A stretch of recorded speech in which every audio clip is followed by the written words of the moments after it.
Give you some finance tips.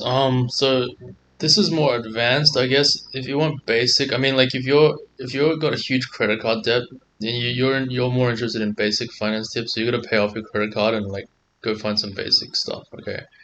What I'm going to talk about is a bit more advanced, even though it's not really like I don't really think it's that advanced. It's probably just something I don't see a lot of people doing. But like obviously you got to go pay off your credit card and stuff first. Don't do this as the first thing. So my advice mainly is going from so we see like for example in the Asian community, there's a lot of saving. Like basically the financial strategy is just almost to save 100% or as much or to be as frugal as possible. And then on the other side, maybe this is more like Western culture. It's like you basically spend every cent you earn, and obviously neither strategy is optimal, right? So you wanna get some kind of compromise between the two, where you have enough money saved, and invested that can earn money for you and stuff like that, and be insurance, while at the same time, like you gotta also not have you gotta be spending enough money um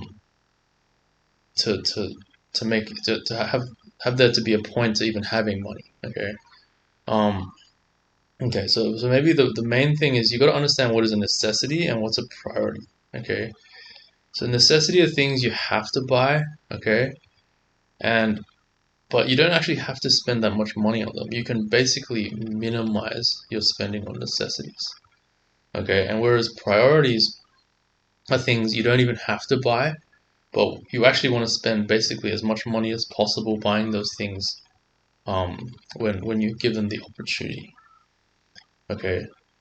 So let me like give you an example. Okay. So for example, like if you're so you want your kids to be able to swim. Okay. That is a pure necessity, and you don't necessarily like you want it for survival. You don't care if they become elite swimmers.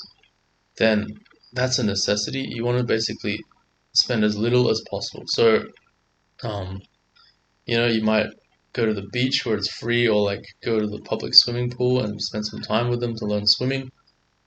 That might be a good time for you to spend with your kids. But there's no point hiring an expensive swim coach unless you obviously if your money is unlimited, whatever. Um, but there's no point hiring an expensive swim coach, unless you can afford it easily. Um, if your goal is just for them to be able to swim, and you probably should be able to swim yourself, so you probably do want to be able to teach your kids how to swim and these basic things. Okay. What's an example of like a priority? So like, if for some reason like you're set on becoming like a professional violin player, like you've already committed to dedicating your whole life to playing the violin, then you might want the most expensive violin you can get your hands on. Okay, because that violin is not only is going to last you a long time. Okay, it might bring out a lot more of your skill than like a bad violin. Okay, and I guess in terms of actually just and then if you actually count the sort of the hours you invest in violin, then the price is actually not that much um, compared to what you're actually putting in as well. So like the violin could cost you $10,000.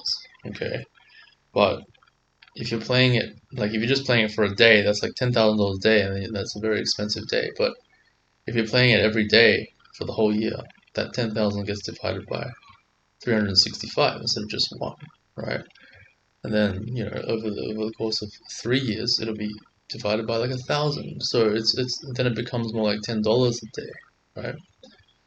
And if you spend another, you know, and $10 a day is pretty cheap, basically, for anything that you say if you're practicing 8 hours a day, that's still like 10 hours a day. That's like $1 an hour.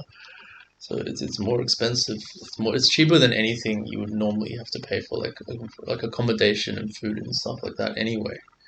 So when it comes to something you're really focused on, spending a lot, not only is it actually not spending that much over if you divide it by the time you're spending on it, but it'll actually be worth it because you're not spending your time like the violin won't break easily. You won't be replacing it. You won't be spending time buying more and more violins and upgrading and stuff like that. And yeah, so that's it. And then and so I don't know. Maybe this ties a little bit back to my school of maths. Okay, because so I have a price that a lot of people think is expensive. Okay, but for a lot of the actual individual cases, it doesn't actually make sense for them to think it's expensive. Um, so a lot of the time, so the worst one is when like oh, I can't pay you right now because I need to pay my like Lamborghini insurance or something. This is actually kind of offensive. Or when I have to renovate my house, I'm renovating my house to like 3 stories, so I don't have the cash to pay you right now. So like, but like you could not asking to pay later, but like literally just like not wanting to pay or having a discount or something. Okay. You should realize like discounts is not um very culturally sound, especially in Australia. Okay, so for all the people haggling for discounts, especially for services, I think this is a not a very good way to go. Okay, it reflects a lack of financial understanding. Okay, okay, and then when it comes to the price, it's a premium price range, so it's what I said is more expensive than what everyone else says. Okay, but the point is, you know, like I'm actually offering much more than even that price point. So if you're really serious about mathematics, okay, then you would spend that money and you'd get much more than that money is worth. Okay, so um, a lot of the reason a lot of parents don't have money to spend is because they've got like 400 other activities that aren't actually important at all, right? So they're learning like a few instruments, swimming, every sport you can think of, and then they go actually not only do they get tutoring for lots of classes, um, it's like even if they go to my school for maths, sometimes they still get tutoring for maths, okay, which is a little bit of a misunderstanding of the program, um, but part of my philosophy is everyone has the freedom to do whatever they want. So I can sometimes when I see it and it's obvious, I try to advise against it. But most of the time, like for the benefit of the doubt, I just let people do whatever they want. Okay, but people got to understand, like you know, and also you should think about it this way. Like how is it possible for someone to judge something as too expensive without knowing anything about the service that's provided? Okay, so for example, people hear about the price and without knowing anything about it, they're like, "Oh, that's too expensive." The only circumstance under which that would be normal is if you literally did not have that money, like you couldn't afford it, so no matter what, it's just too expensive, right? But if you're saying a number is just too expensive without looking at what you're getting and you could easily afford it, then you're essentially stupid, right? You have to get over this because there's nothing like that's too expensive independently of what you get, right? Um, yeah, you have to think about what you get. And actually, in the old days, like when people didn't have like Airbnb and the people went to sort of hotels a little bit out of their price range, or they were sponsored to go to a conference and went to a hotel they never would have paid for themselves. Like a lot of the time, that what makes that experience really memorable was that they they usually got a lot of things they never expected they'd get, right? It's like, oh, they never expected to have that kind of service in a hotel, or they never expected the hotel to be that clean or that, like well catered for and all this kind of stuff. And then when they realized they were getting all these things, they actually realized it was worth it, and maybe they actually just couldn't afford it. But if they could afford it, they would get it. Okay. Um, with our school of maths, it's a little bit like that too, because I mean, most people don't know what it's like going in. They kind of just hear from someone else, oh, that person's got a PhD in maths, or like that person's trained someone to get into the Australian team for the IMO, or like they say these things, but they don't really know what I do. So they would come in and if they think it's going to be like every other place, then they would have to have their own plan, right? Maybe I'll go into this a bit more detail in another video, but basically they don't realize I've actually got a plan for your students, and you don't need to do all these other things, and it'd be best if you consulted me and I could actually tell you what to do for these other things too. And and there's a lot of resources that you get that you didn't expect to get.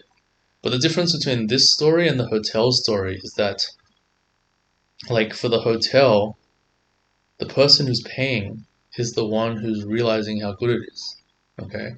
Especially in the short term, okay? But in this situation, the person who's paying doesn't know anything for a long time, and they might see some good results in the exams in the future or something. Whereas it's the student who really does experience the things that are unexpected and good. And sometimes they don't notice because they're young, but most of the time, even if they do notice and they're happy, they're not going to tell their parents. Their communication isn't going to be like that. It's not going to be a priority for students to communicate to their parents those extra things that they got. So it might give people the impression that um, they just can't figure out what's happening. So they'll just think what they think is happening, but that's not really the case. Okay. Um, yeah. So this video started off as about finance, but it's I guess the key point is sort of how you spend your money, right? Will determine um how wealthy you are. Because if you end up, so this approach, like, you get to spend money on what matters, and that's really what you make money for, right? You don't want to waste money on things that don't matter. And so if you're able to afford all the things that matter in the best way, and you minimize the things that don't matter, then you don't have to have a lot of money to basically be rich, right? Because like, there's nothing right now that I would like like if I had more money, I wouldn't necessarily buy anything with that money right now, because everything I care about and I want right now I can afford with the money I have. And it's not to say I have an enormous amount of money, it's just I understand what I want and how to use my money to get it. Okay, so this is dragging on a bit long, so I'm gonna stop.